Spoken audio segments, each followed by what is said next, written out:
Rasga a correnteza da certeza de um futuro melhor. Salve, salve, galera do 8º ano. Tudo bem com você? Tudo tranquilo? Professor Cristiano aqui mais uma vez para darmos continuidade ao capítulo 4 da nossa apostila. Estamos estudando aí um pouco mais sobre a sociedade brasileira, sobre a vida cultural da sociedade brasileira no século XIX. Conhecemos aí, nas últimas aulas, nós podemos analisar ali um pouco mais sobre os tropeiros, o movimento dos tropeiros, a região sul do Brasil.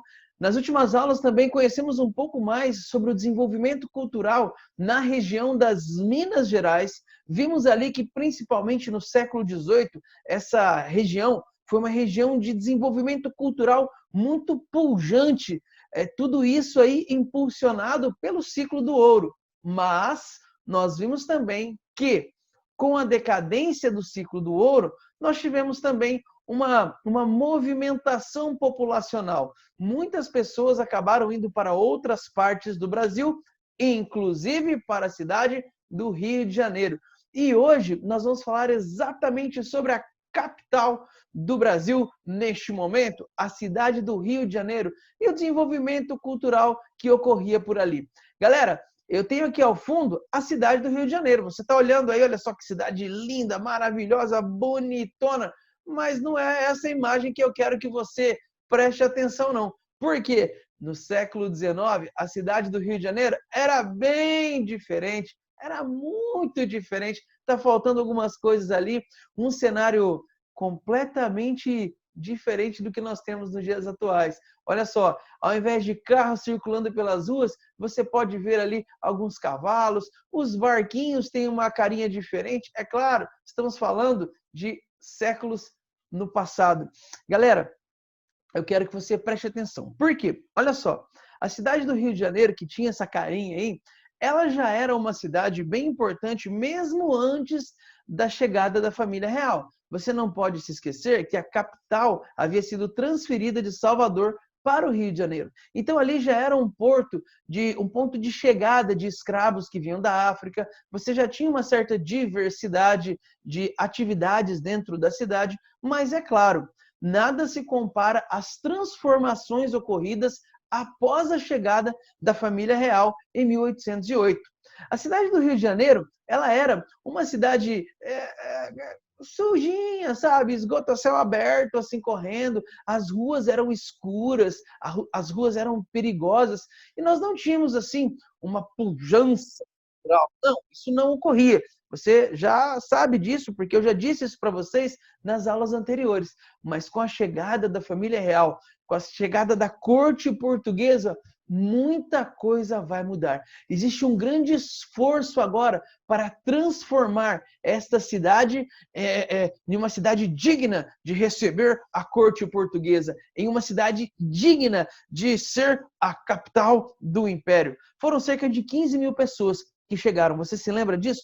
Toda a corte ali fugindo do Napoleão e chegando aqui em 1808. O Rio de Janeiro passa a ser, neste momento, o maior consumidor de produtos dentro do Brasil. Esse posto, não sei se você prestou atenção, mas era ocupado anteriormente pela região das Minas Gerais. Entretanto, com a decadência do ciclo do ouro e agora com a vinda da família real, essa posição ela se inverte completamente. A região das Minas, que antes era grande consumidora de produtos, passa agora também, uma vez que o ciclo do ouro está diminuindo, está entrando em decadência, já está bastante decadente, as pessoas que vivem ali começam agora a produzir outros tipos de produtos e o Rio de Janeiro começa a consumir. Existe um esforço muito grande neste momento também para integrar as regiões do Brasil. Estradas passam a ser construídas principalmente com o objetivo de fazer com que as mercadorias possam chegar mais rápido até a cidade do Rio de Janeiro, até a região do Rio de Janeiro. As pessoas que estão ali precisam consumir. Meus queridos, olha só, o cotidiano da galera passa a ser completamente transformado. E eu citei aqui alguns elementos que são destacados na sua apostila. Presta atenção, em 1809, nós temos ali a Guarda Real de Polícia da Corte passa agora a cuidar da segurança da cidade. Exatamente, passa a fazer o papel de polícia. Você pode se perguntar assim, professor, mas isso não existia? Lembra que eu te disse? De certa forma, a cidade do Rio de Janeiro, apesar de ser bastante movimentada para os padrões da época, era uma cidade colonial, era extremamente perigosa, principalmente à noite, era extremamente escura, extremamente suja, e agora então você passa a ter uma preocupação em tornar esse lugar um lugar melhor, porque afinal de contas, o rei está aqui, não é? Então você tem agora essa circulação aí desses policiais que passam a fazer a segurança das ruas do Rio de Janeiro. Outra coisa importante que eu destaquei ali é a criação da imprensa régia e também do primeiro jornal, a Gazeta do Rio de Janeiro, que vai ser publicado por essa imprensa. Essa Gazeta do Rio de Janeiro, basicamente, era um veículo de propaganda do governo, que mostrava ali o dia a dia da corte, as principais medidas que estavam sendo adotadas pelo governo, trazia um panorama da vida cultural, da vida social da corte, sabe aquela coisa bem revistinha de fofoca também? Tinha esse cantinho dentro desse jornal. Não era permitido, neste primeiro momento, a publicação gráficas particulares, publicação de edições particulares. Então, apenas a imprensa régia poderia publicar coisas aqui no Brasil. Muitos livros foram publicados nesse momento também pela imprensa régia. E a partir do ano de 1815, aí começa um processo de remodelação das ruas da cidade, questão arquitetônica aí, para dar à capital ares de uma cidade europeia. Porque, como eu disse, as ruas eram verdadeiros esgotos a céu aberto. É isso mesmo, gente. Fedia, sabe? É interessante falar que na cidade do Rio de Janeiro era perigoso, não apenas no Rio de Janeiro, nas cidades coloniais desse momento, era perigoso você estar caminhando pela rua assim, nas primeiras horas da manhã, sabe? Porque às vezes o pessoal fazia todas as suas necessidades ali durante a noite, no piniquinho, e de manhã, quando abria a janela, simplesmente tchá, jogava pela janela lá fora, na rua. E aquele cheirão devia ser maravilhoso, né? Uma cidade fedida, como deveria ser. É complicado, mas agora existe um esforço, então, para transformar a cidade em uma cidade mais civilizada, e nada melhor do que buscar a civilização onde? Onde na época tinha-se a ideia de que era um país extremamente civilizado, na França. E aí você pode estar me perguntando, professor, mas a França não estava em guerra com Portugal ali, não tinha aquele problema? Não mais, meu querido. Em 1815, o Napoleão Bonaparte foi definitivamente derrotado. Lembra-se? E aí, em 1816, nós temos então um esforço por parte de alguns aliados do Dom João, alguns políticos vão até a França e vão agora buscar alguns profissionais, pintores, arquitetos que devem vir para o Brasil e ajudar aqui no desenvolvimento da Academia de Belas Artes, lembra disso? E também arquitetos que vão ajudar a remodelar a cidade do Rio de Janeiro. É a famosa Missão Artística Francesa. Galera, o Brasil nesse momento vai receber não apenas franceses, alemães, holandeses, que também virão para o Brasil. Lembra? Desde 1808, os portos estão abertos para as nações amigas. Enquanto existia aquela pendenga com a França, você não tem muitos estrangeiros chegando ao Brasil. Mas agora que esse problema foi definitivamente resolvido, nós temos, sim, outros povos que estão vindo para cá, artistas principalmente que são contratados para vir para o Brasil, fazer estudos, fazer análises. E esses artistas são fundamentais, porque estas obras nos permitem conhecer um pouco mais sobre o cotidiano do Brasil na época. Você deve saber que não existia máquina fotográfica, então essas pinturas, por exemplo, que você observa aí, pinturas que retratam o dia a dia, cotidiano, cenas da cidade do Rio de Janeiro, elas foram construídas a partir das obras desses artistas. Eles confeccionaram. Mas eu quero te contar um pouco mais, principalmente sobre a principal missão estrangeira que veio para o Brasil neste momento, que é exatamente a missão artística francesa. E eu quero te mostrar isso através de um documentário bem legal. Acompanhe aí e na volta nós conversamos um pouco mais. Vai lá! Eram 6h30 de uma tarde de verão de 1816, quando 26 franceses desembarcaram no Largo do Paço, onde hoje fica a Praça 15. tinham a missão de fundar aqui a Academia Nacional de Belas Artes. Animados todos por um zelo idêntico e com entusiasmo dos sábios viajantes que já não temem mais, hoje em dia, enfrentar os azares de uma longa e ainda, muitas vezes, perigosa navegação, deixamos a França, a nossa pátria comum, para ir estudar uma natureza inédita e imprimir nesse mundo novo as marcas profundas e úteis, espero, da presença de artistas franceses. Partidário de Napoleão Bonaparte, o grupo de artistas viu a ascensão e queda do imperador francês na Europa. Napoleão, na verdade, sai do poder, perde o poder e entra a restauração.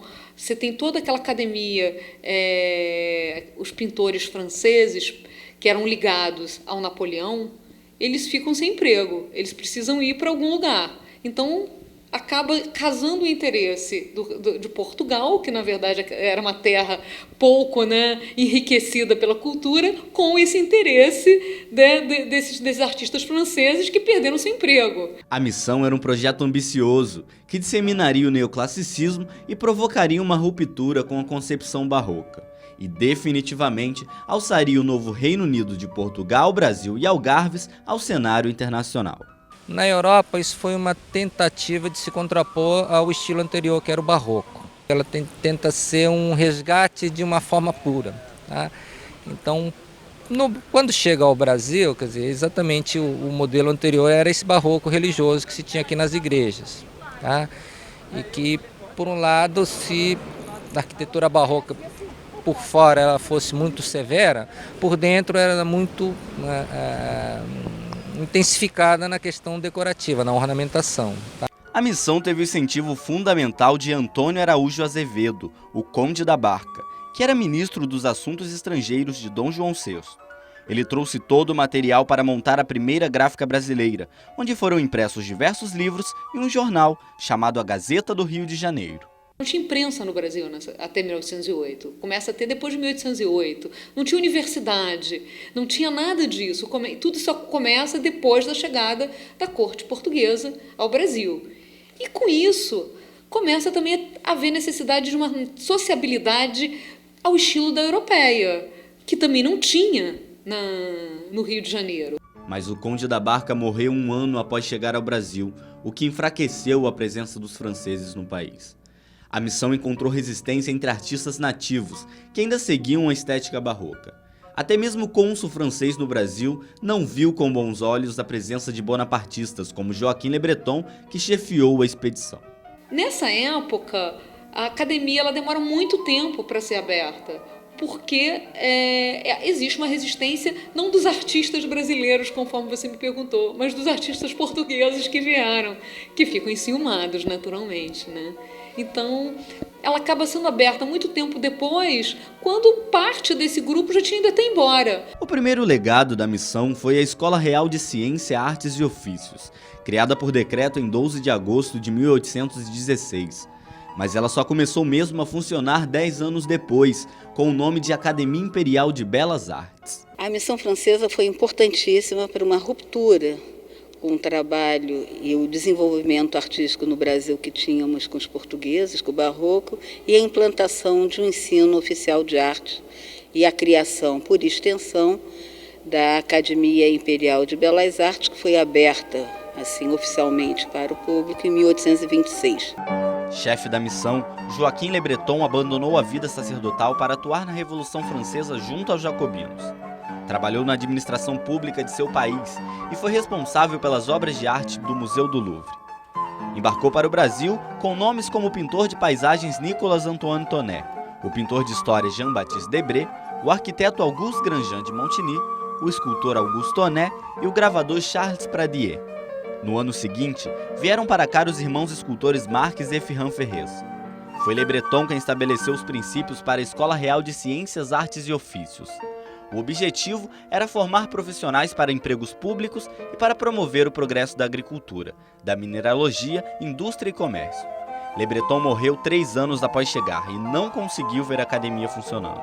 Com a morte dele e do protetor Conde da Barca, os artistas tiveram que recorrer às outras atividades ou dar aulas para um reduzido número de alunos. Eles também realizavam trabalhos de grande porte para a corte portuguesa, dentre os quais a organização dos cerimoniais de chegada da princesa Leopoldina, a aclamação de Dom João VI e a coroação de Dom Pedro I. Eles vieram aqui para pintar, né, para a coroa, tá? Para isso que eles foram contratados, né? Então, não se pode falar que existisse, digamos assim, no sentido moderno, temos censuras, tá? Mas eles tinham temas que deveriam ser realizados. O pintor de paisagem Jean-Baptiste Debré foi um dos principais nomes da missão artística francesa. Ele foi aluno do aclamado pintor neoclássico Jacques-Louis David e suas influências reforçaram o estilo no Brasil. Em um território com forte luminosidade, Debré imprimiu o olhar europeu sobre as paisagens do Rio, pelas quais era apaixonado. Ele não se restringe só ao Rio de Janeiro. Ele retrata também o sul do país, tem pinturas, tem aquarelas dele sobre o sul do país. Ele viaja o Brasil inteiro, né, como muito desses artistas viajantes costumavam fazer, só que ele é mais do que um viajante, porque alguém que ficou de 1816 a 1831, a gente não pode chamar de viajante, né? Ele, na verdade, ele viveu aqui. Só que ele viajou o Brasil inteiro, então ele registra todas essas... a paisagem, as pessoas que moravam no Brasil inteiro. Inclusive, ele retrata muito os autóctones, que são os índios, os indígenas, com flecha, as tribos, enfim. Pintor oficial da corte de Dom Pedro I, Debré teve um olhar atento e cuidadoso quando viajou pelo Brasil e deparou-se com a situação dos escravos negros. Tudo assenta, pois nesse país, no escravo negro, na roça, ele rega seu suor às plantações do agricultor. Na cidade, o comerciante fala ao carregar pesados fardos. Se pertence ao capitalista, é como um operário ou na qualidade de moço de recados, que aumenta a renda do senhor, mas sempre mediocremente alimentado e maltratado, contrai às vezes os vícios dos nossos domésticos, expondo-se a castigos públicos revoltantes para um europeu. Durante os 15 anos em que esteve aqui, Debré influenciou acadêmicos brasileiros e seus discípulos. Versátil, pintou retratos de nobres, cenas de solenidades, desenhou uniformes e trajes de gala. A viagem de Debré com a missão artística francesa rendeu 3 volumes, do livro Viagem Pitoresca e Histórica ao Brasil. No primeiro estão relatos sobre o que o artista percebeu dos índios e negros brasileiros. Este volume foi muito bem acolhido pela corte, pois tratava exclusivamente das comunidades indígenas brasileiras, fauna e flora.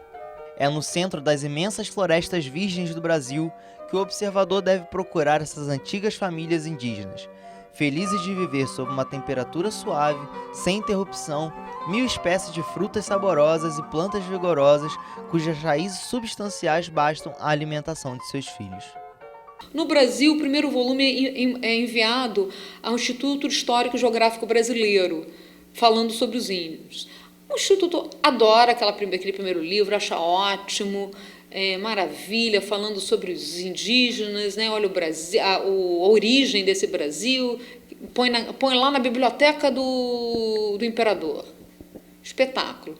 Depois, o segundo e o terceiro volume não é bem recebido. Por quê? Porque ele traz, na verdade, o cotidiano. E com o cotidiano ele traz as mazelas da escravidão. Uma imagem interessantíssima, que é uma senhora brasileira em seu lar, de 1823. O que isso aqui mostra, né? Mostra exatamente qual era o retrato dessa promíscua relação entre os senhores, né, e os escravos. Primeiro, os senhores não tinham tanto luxo nem tanta abundância assim nas suas casas, né? Mas você vê alguém trabalhando? Não, quem trabalha é o escravo, né? Ela está aqui, sentadinha, etc. E, cercada pelos escravos que conviviam. E como é que eram as crianças? As crianças eram tratadas como alguém que como algo de estimação, né?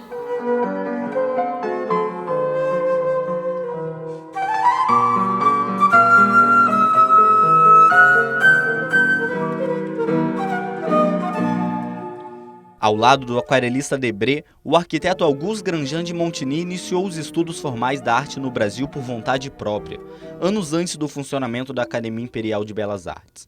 O prédio da academia era um projeto do próprio Montigny, que foi concluído pela metade.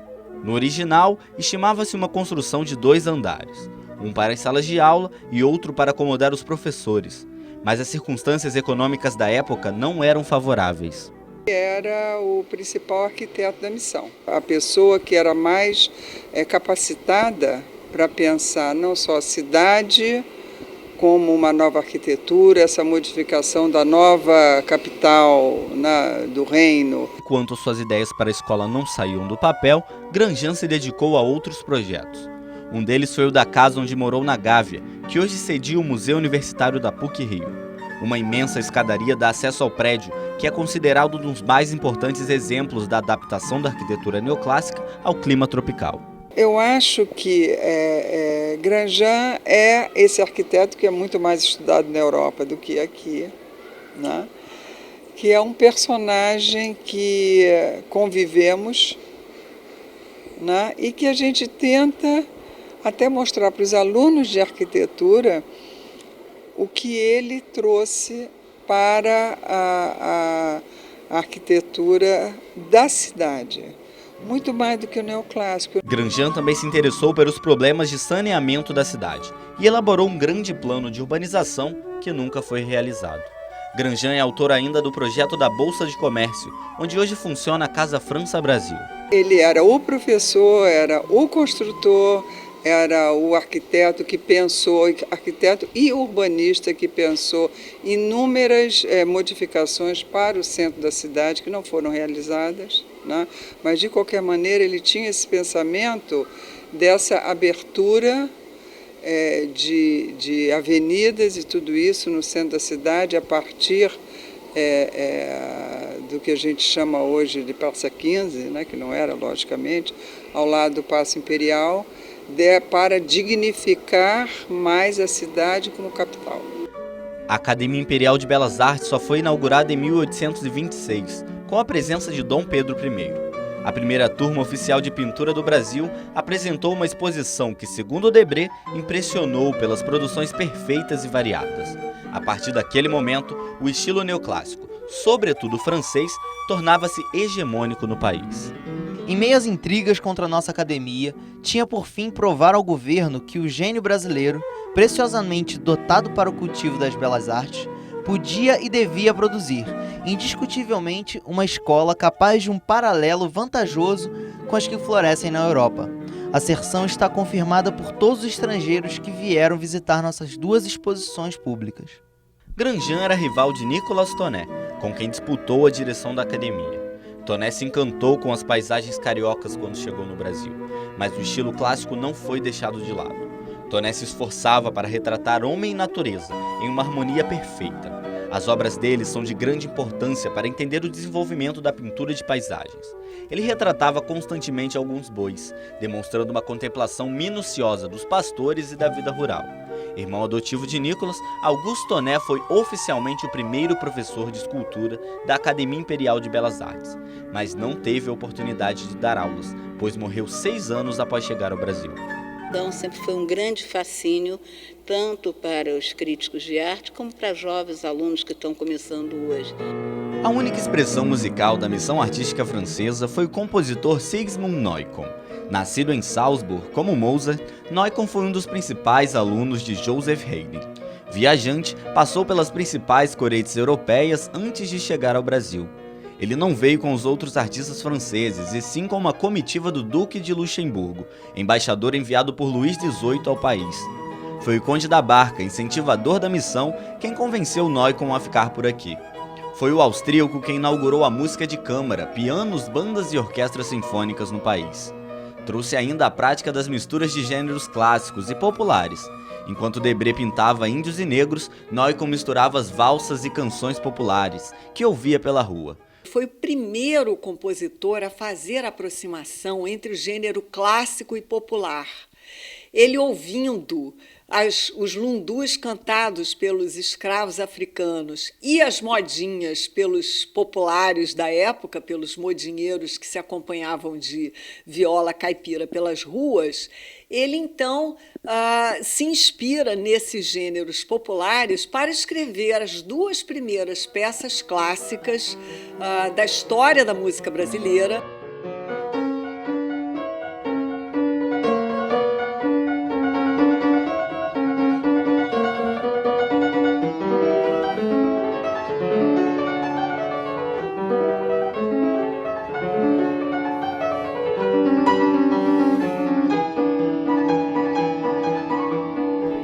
missão artística francesa pôs a arte brasileira em contato com as influências europeias e ajudou a solidificar um sistema de ensino permanente, deixando a Academia Imperial de Belas Artes como herança. São mais de 200 desenhos, tanto da parte europeia como Brasil.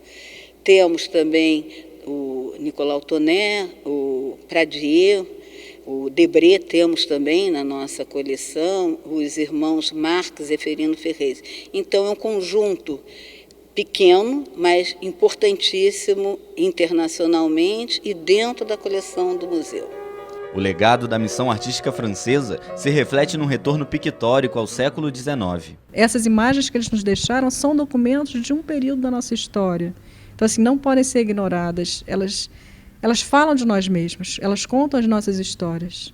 Um processo, acho que entender essa arte desse período nos faz compreender melhor também as nossas questões atuais. A missão permitiu a profissionalização em grande escala de artistas brasileiros. Vários estudaram na academia, como Victor Meirelles, Henrique Bernadelli e Eliseu Visconti. Essa preocupação de se criar uma arte brasileira surge ali, no século XIX. Então, um desses alunos foi Manuel de Araújo Porto Alegre. O Manuel de Araújo Porto Alegre ele foi aluno do Debré. E depois ele se torna diretor da academia. A recuperação do legado da missão francesa deve-se em grande parte ao mecenas Raimundo Castro Maia. O industrial comprou mais de 500 obras de Debré. Depois da morte de Castro Maia, o acervo foi para a sede do Museu Chácara do Céu, onde ele morou. Hoje se sabe que é dele o maior acervo pictórico do Brasil joanino. Então, toda essa parte desse início do período joanino, do Dom João, o que você tem é o Debré. Você tem Rugendas um pouco, você tem outros viajantes que pintaram, mas esse retrato, esse monte de imagens é do Debré.